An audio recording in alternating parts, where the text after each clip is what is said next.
You have been fed the slave mindset at school.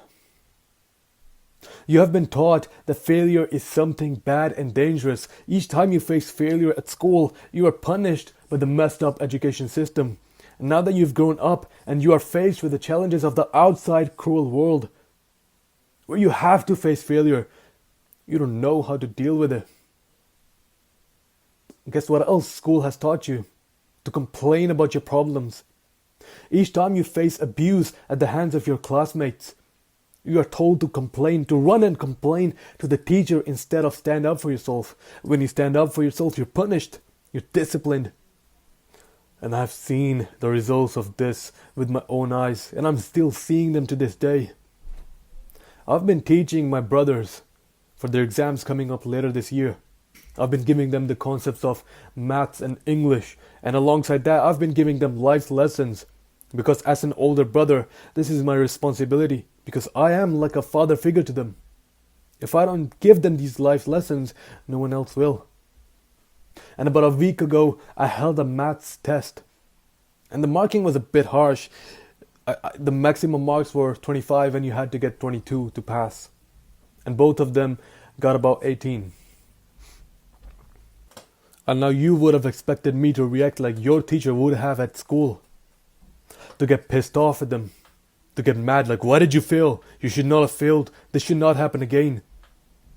If that's your behavior, no one's gonna learn from you. I called them to the room. I said, okay, look, I'm not mad at your failure, but I'm disappointed because I know you can do better than this. I pointed out their weaknesses. Okay, this is your weak point and we have to work on this. I want your peak performance. That's why I'm disappointed. But one of them got overwhelmed because he failed, and you know what would happen if you failed at school. And I knew the reason.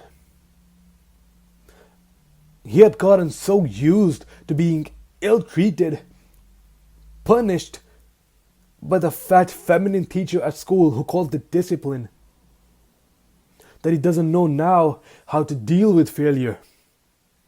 And you know what I did? I called him back into the room. He had stormed off angry. I called him back. I said, look, I am not mad at your failure, but I am mad at the way you faced the failure. You should look forward to failure. We as men, we grow through failure and discomfort. We grow through setbacks. They are literally our biggest teachers. Because, okay, if you never fail, you never learn. Your weaknesses never get pointed out. And this feeds into your ego and you get blinded. This is what they should be teaching at school. They should be teaching you humility. They've been telling you all your life that you're so special, you're so perfect. No. You realize what's that done to you. You have to have humility to accept failure. And you know what? All those people that commit suicide, why do they commit suicide? It's simply because they lack the humility needed to accept the fact that their mental health and their lives are trash because of themselves, because of their actions.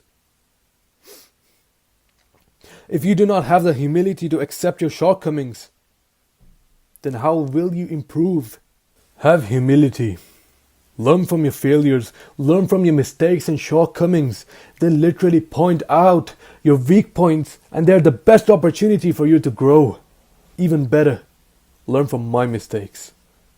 Scroll down, click on the like and subscribe button to help other young men come across this value as well. Safe.